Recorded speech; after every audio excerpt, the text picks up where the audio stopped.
Halo semuanya, perkenalkan nama saya Novel Murom. Eh, jadi saya akan membahas tentang bahasa singkat dan campuran bahasa asing di media sosial. Pada tren pada saat ini, di era digital, media sosial juga menjadi bagian yang sangat penting yang tidak dapat dipisahkan dari kehidupan masyarakat, khususnya generasi muda sekarang, atau biasa dipanggil generasi Z atau Gen Z. Pada era digital pada saat ini, platform seperti Instagram, WhatsApp, YouTube, TikTok, Twitter, dan masih banyak lainnya eh, sangat dibutuhkan di era sekarang. Namun, pada penggunaan media sosial juga membentuk cara kita berbicara, cara kita berkomunikasi, cara kita menulis. Dalam konteks ini, bahasa Indonesia juga mengalami perubahan yang cukup sangat signifikan, baik dari segi kosakata, struktur kalimat, maupun penggunaan terhadap bahasa yang baik dan benar.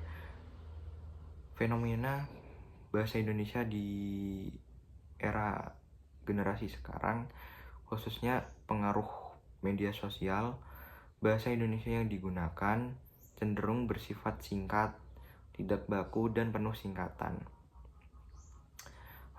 Bahasa yang digunakan contohnya pada penggunaan seperti gak apa-apa menjadi GPP, kemudian ada WKWKWK, kemudian kamu menjadi KM, dan masih banyak lainnya. Selain itu, campuran bahasa Indonesia menjadi bahasa asing juga semakin marak. Misalnya aku lagi healing, ini so relatable, atau let's gas ke sana. Fenomena ini muncul karena media sosial menuntut untuk kita mengucapkan mengutamakan kecepatan, kepraktisan dalam berbicara, dan kesan santai dalam berkomunikasi kepada siapapun.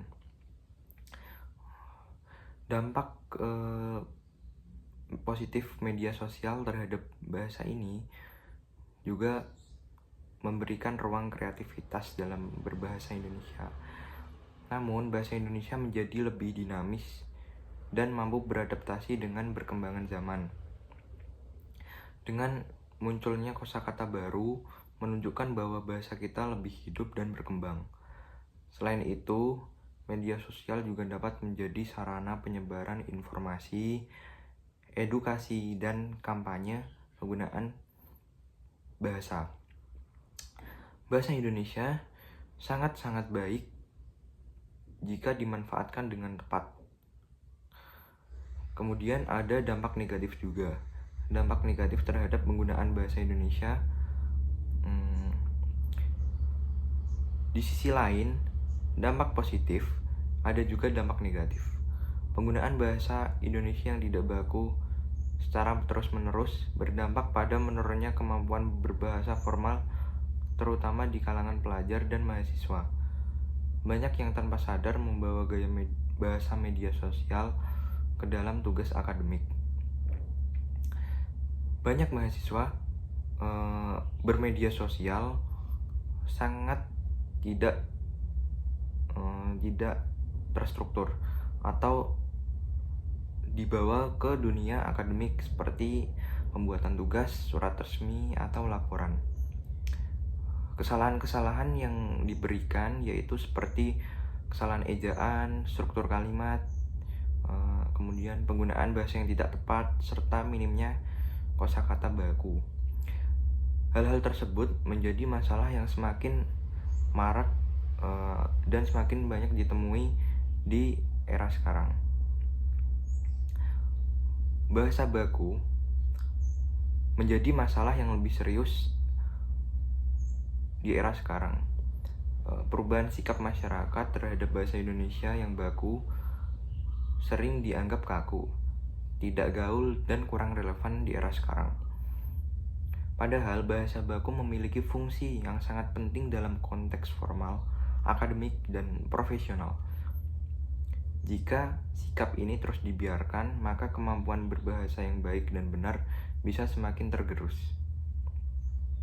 Kemudian, bahasa Indonesia juga memiliki peran besar dalam bidang pendidikan dan lingkungan. Dalam pendidikan dan lingkungan memiliki peran besar dalam menyikapi fenomena ini. Guru dan dosen tidak hanya bertugas mengajarkan teori dalam berbahasa Indonesia, tetapi juga menanamkan sifat karakter kapan kita harus menggunakan bahasa yang santai dan kita harus bisa menggunakan bahasa yang formal juga. Jadi kita harus memiliki kesadaran yang perlu diterapkan dalam berbahasa, kapan kita dapat ngobrol dengan santai dan kapan juga kita dapat ngobrol dengan bahasa yang formal. Di lingkungan keluarga dan pergaulan juga sangat berpengaruh dalam membentuk kebiasaan, apalagi ucapan berbahasa Indonesia kepada orang lain. Kemudian pandangan dan sikap yang seharusnya dilakukan Gen Z, menurut saya penggunaan bahasa gaul itu memang perlu digunakan, dan singkatan di media sosial bukanlah sesuatu yang salah. Hal tersebut wajar selama digunakan pada konteks yang tepat. Yang menjadi masalah adalah ketika kita tidak mampu membedakan situasi formal dan informal. Oleh karena itu, masyarakat perlu memiliki kesadaran berbahasa, bukan menolak perkembangan zaman di era modern, tetapi tetap menjaga kaidah bahasa Indonesia. Contohnya, ketika kita dalam situasi formal atau di lingkungan akademik seperti berkuliah, kita harus bisa menggunakan bahasa Indonesia yang baik dan benar. Beda dengan pada saat kita di luar kelas, misal kita ngobrol bersama teman-teman, kita boleh berbahasa seperti bahasa gaul yang sering digunakan. Bisa dilakukan untuk menjaga atau membiasakan kita berbahasa Indonesia yang baik dan benar. Yang pertama yaitu membiasakan diri menulis dengan bahasa baku dalam konteks formal. Yang kedua, meningkatkan minat membaca agar kosakata kita semakin kaya. Yang ketiga, menggunakan media sosial sebagai sarana edukasi bahasa, bukan sekedar menjadikan media sosial sebagai tempat hiburan. Yang keempat, menumbuhkan rasa bangga terhadap bahasa Indonesia sebagai identitas bangsa. Media sosial juga ibarat pisau bermata dua bagi bahasa Indonesia. Ia bisa menjadi ancaman tetapi menjadi peluang. Semua kembali lagi pada bagaimana kita sebagai pengguna media sosial dalam kita bersikap. Kita dapat membedakan hal yang baik dan yang buruk.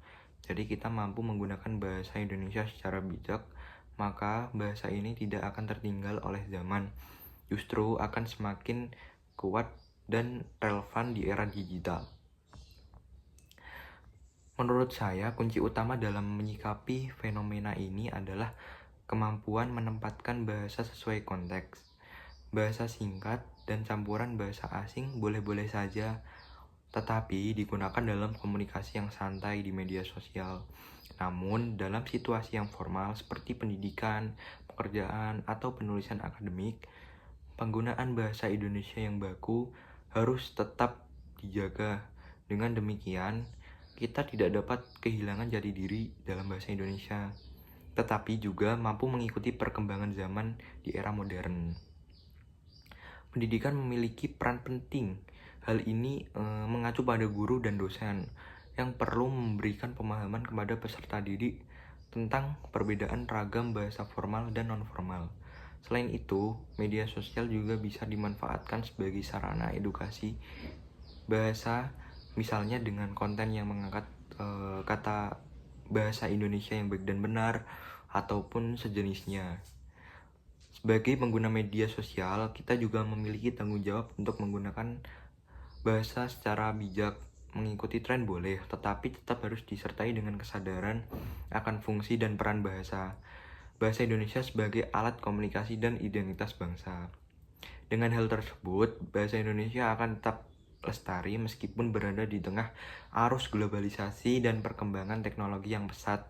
Sebagai penutup, tren bahasa singkat ini mencerminkan perubahan cara berkomunikasi masyarakat modern, namun dengan pemahaman yang baik dan sikap yang bijak.